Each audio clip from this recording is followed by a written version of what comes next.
Fajn, inspiracijski podcast z Majo Monroe.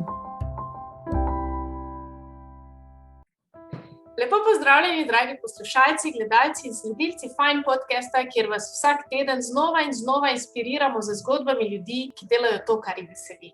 In tokrat je z mano spet športnik, športna zgodba. Z mano je dvakratni svetovni prvak v poletih, kar 212-krat je skočil čez 200 metrov. Robert Kranjec, pozdravljen. Lep pozdrav. Si vedel, ko si bil otrok, da boš v bistvu letel po zraku in da bo to tvoja zgodba? Ne, ker jaz sem v bistvu, ko sem bil od prvega do tretjega razreda, sem treniral vaterpolo, tako da sem se še lepo odločil v tretjem razredu za smučarske skoke, ampak v bistvu bolj zaradi družne, kakor pa, ne vem, da bi si želel, ne vem, v športu uspeti, v bistvu skozi leta prišlo zraven. Ampak je zanimivo, to je en taki posebni šport, kjer moraš imeti kar jajca, se mi zdi. No, jaz sem že kot otrok razmišljala, jaz si tega ne bi upala. Se spomniš ti teh svojih prvih trenutkov, kako je sploh prišlo do tega, da si prišel v to zgodbo smučarskih skokov in kaj te je gnalo naprej, da te je navdušilo? No? Ja, v bistvu jaz sem začel zaradi mojega dobrega prijatelja, takrat sva dosti blizu živela, sicer Bine Norčič, ampak on je že veliko prej skakal od mene, tako da sem na podlagi, prijateljstva in pa druženj se začel skoke ukvarjati. Najprej pa, tako kot se mi zdi, da vsi ti mladi, najprej na alpskih smučkah. Kdaj pa je bil ta moment, ko je to postalo malo bolj resno in si začutil, mislim, da je to ta pot, na katero moram stopiti in po njej iti in vložiti vse noter? Ja, se mi zdi, da sem bil po moje star tam 16, 17, 18 v teh letih, no. Da sem začel šport dojemati kot šport, pa v bistvu pri 18 bolj to, da je lahko tudi to, se s tem ukvarjam profesionalno, no, ker je pa prej, se pravi, zgolj druženje, zabava, biti v dobri družini. V tistem času smo veliko bili po Avstriji, po Nemčiji, veliko smo potovali, tako da je bilo kar zanimivo. Ti je bilo v bistvu cool, ne? Kot otroku, kot v bistvu nekemu mlademu človeku, ko te poslušam, je vse skupaj bila zabava in fajn čas in te na nek način vesolje ali pa življenje peljalo po tej poti. Ampak potem so pa prišli tudi prvi uspehi. Kakšni so pa ti feelingi, če se spomniš, ko prvič narediš nekaj najboljše na svetu? Ja, seveda, v bistvu tam pri 20 letih sem prišel zraven v svetovni pokal, torej smo tudi dobili olimpijsko medaljo. Ja, ne vem, v bistvu pri teh prvih uspehih je tako, da pride ti zadoščenje za nazaj, ker se spomniš vseh teh let, ko si vlagal v ta šport in da je zdaj prišlo to na plano. Bi rekel, da si ti v sebi vedno imel tudi nek tekmovalni duh ali tudi potem, ko so se ti uspehi začeli, te pravzaprav to vleklo naprej, da se jaz pa zmorem? V bistvu naš šport je tako, da je individualen šport. Sami smo in že v sami reprezentanci ti v bistvu, ko si na treningu po eni strani tekmuješ proti ostalim svojim reprezentanci in je v bistvu vsak trening, ki je bil na skakalnici, je bil v bistvu tekmovanje. Če bi ti zdaj šel vase, so bile kakšne borbe kdaj v smislu, recimo rekel si pri 18 se je začelo malo bolj resno, ampak vemo, da se kot ljudje, da je tu pri 20 mogoče nek ta prelom in da potem se tudi malo v sebi noter spremenimo. Si kdaj začutil, da bi lahko v bistvu šel po kakšni drugi poti? Je bil kdaj ta moment, veš kaj, jaz bi mogoče rajši počel kaj drugega, ampak... Ja, ne vem, v bistvu, da bi, se kakšnemu drugim športom, da bi pomislil, če bi lahko se tudi ukvarjal v bistvu ne, ker sem zelo užival v skokih. Je pa siguren, da skozi kariero so sponi in paci in do takrat ti marsikaj roji po glavi, ampak jaz nisem imel nobenih nikoli takih pomislekov, dokler se pač nisem odločil, da bom zaključil kariero. Prebrala sem, da si v bistvu, kar se izobrazbe tiče, šel tudi, da si začel tam tudi z frizerstvom povezano in potem se razvijal tukaj. Naredil sem, najprej sem tekstilno, pa frizersko, pa trgovsko, pa ekonomsko, zdaj pa v bistvu preko Olimpijskega komiteja se pa izobražujem in v bistvu je razvoj kadrov. Tako da se ti na nek način, mislim, najbrž ti vsa ta znanja pridejo zelo prav, ker ti si zdaj po zaključeni karieri se zelo strastno posvetil oblikovanju in šivanju dresov profesionalnih za skakalce. Zakaj te je recimo potegnilo? To si že prej, recimo, ko si bil kot športnik še, si že čutil, da je tu nekaj, kar bi lahko bilo še boljše in da lahko ti tukaj pripomoreš? V bistvu jaz sem veliko skozi svojo kariero se ukvarjal v bistvu z razvojem pač svojega lastnega komezona in ko sem enkrat zaključil kariero pač na pobudo Smučarske zveze, pač da pomagam reprezentancam, sem se pač odločil, da bom jim probal čim bolj pomagati in tako da zdaj pač skrbim za slovensko reprezentanco, v bistvu več ali manj za vse, pa mogoče za kakšnega tujca, če glih pride, da se mu podnujo za šije. Jaz bi vseeno se mogoče vrnila še malo na ta feeling strahu, ki ga mogoče ljudje drugi občutimo, ko gledamo pač te skakalnice. Koliko bi ti recimo lahko povezal pač to skakanje in te polete, pravzaprav ta neustrašni odriv iz tiste skakalnice in potem let po zraku z življenjem, če veš, kaj mislim, se pravi življenje. V bistvu poleti so res bolj specifični, mislim, so zelo specifični, ni to tako, kot so smučarski skoki, tako da vsak prvi skok ali pa drug skok na letalnici je sigurno prisoten strah, adrenalin.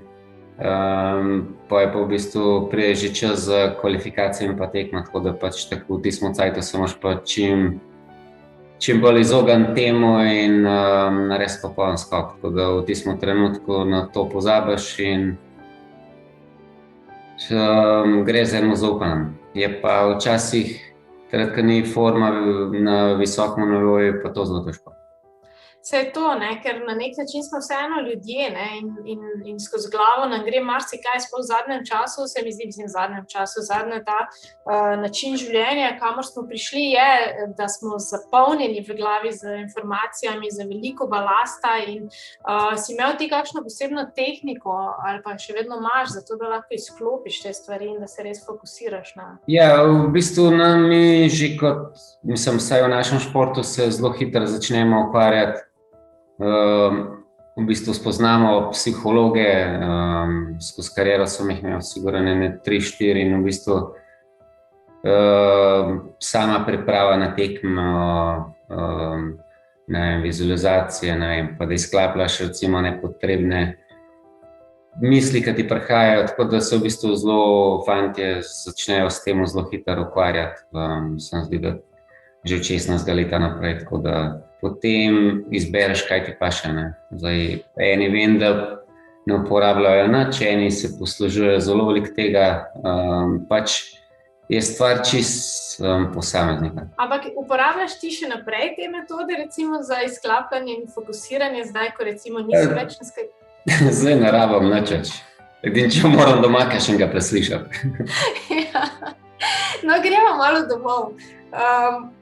Ti si zelo zaseden, itak kot profesionalni športnik si veliko potoval, zdaj si tudi očka, pa me zanima, koliko je kaj v tebi te borbe, veš, ki pač kot starš itak želiš biti svojim otrokom, itak želiš biti ob njem, ampak zaradi tega, ker moraš po drugi strani tudi svojo zgodbo peljati, ne moreš biti toliko, kot bi si želel. Kako ti handlaš to v sebi?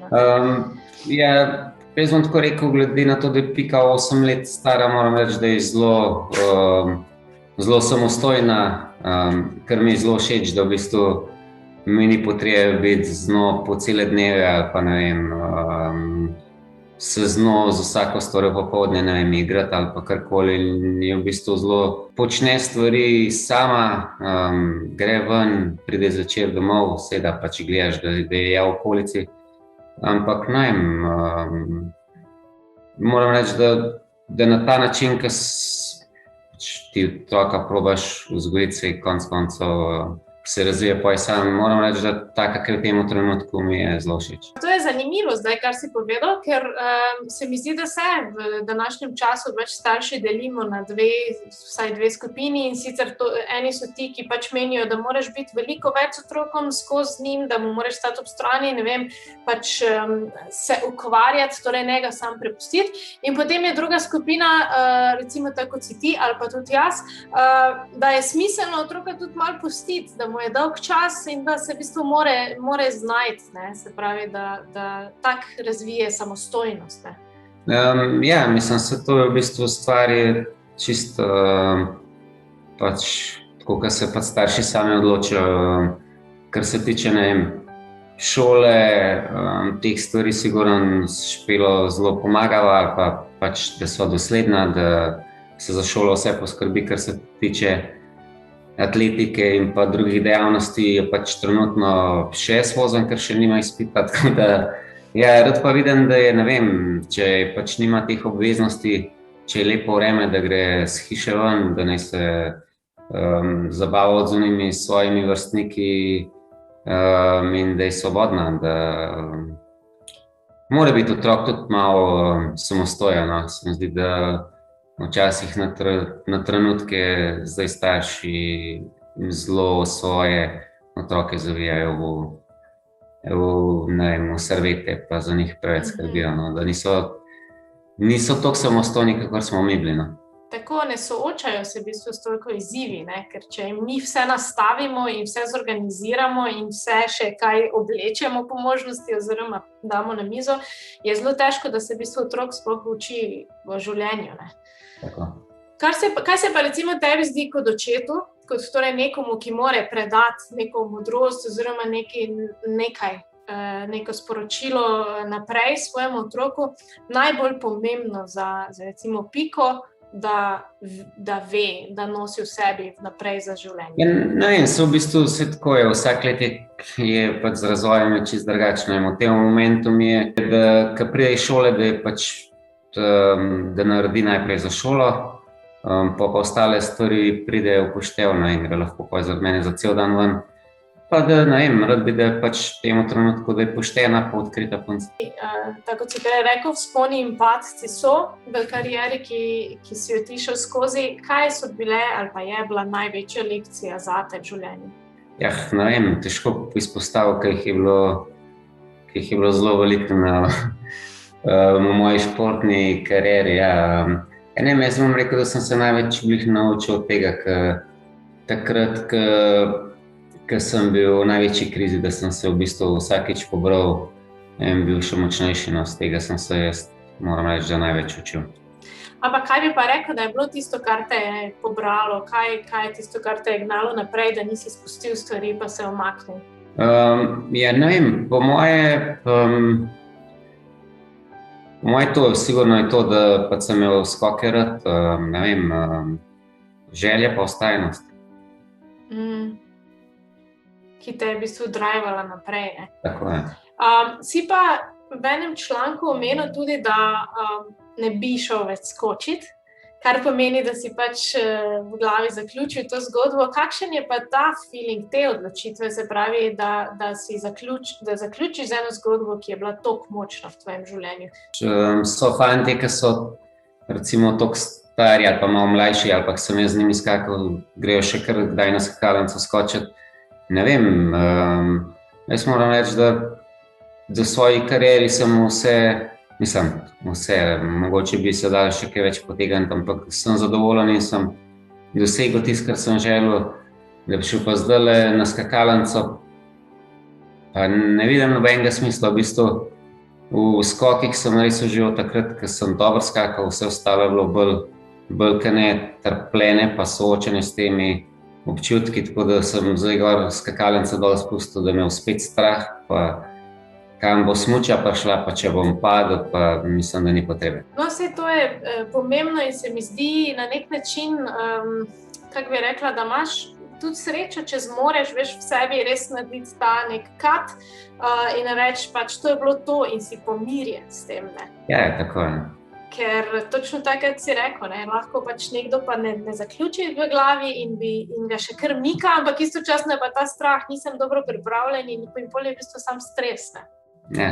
Šport je ena taka posebna kariera, ima ogromno tudi teh nekih psihičnih borb in vzponov in padcev. Kako zelo sam si se ti počutil v tem? Ne? Rekel si, da je individualni šport, ampak tudi življenjsko gledano ne, je to vseeno tako v sebi, ter moraš sam sebi dajati motivacijo in moraš vztrajati in moraš preko teh strahov, ki si jih omenil, iti. Koliko si se počutil sam na tej poti?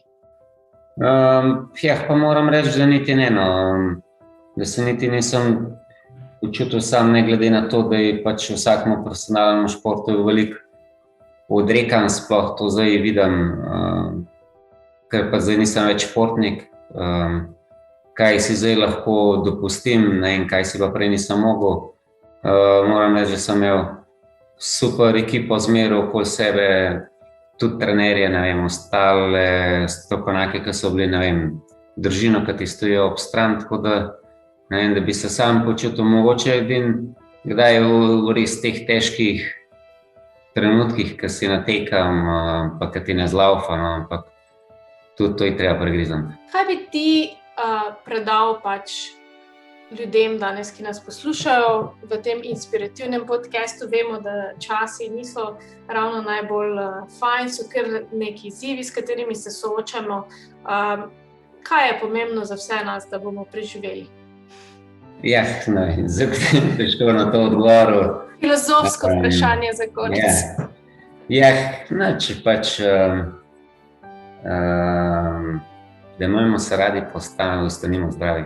Dragi poslušalci, gledalci in sledilci Fine podcasta, dajmo zaključiti danes s tem. Zelo preprosto, imejmo se radi, ostanimo zdravi. Predvsem se mi zdi, če se bomo imeli radi, da bomo s to ljubeznijo ostali zdravi. Tako da, Robert, hvala ti za tvoj čas. Malenkost. In vsem lep dan še naprej. Čau! Čau! Če ste se imeli fajn in želite še več inspirativnih podcastov, se ne pozabite naročiti na naš YouTube kanal, lajkati našo Facebook stran in slediti Fine zgodbi na Instagramu. Bodite fajn, vsak trenutek v dnevu.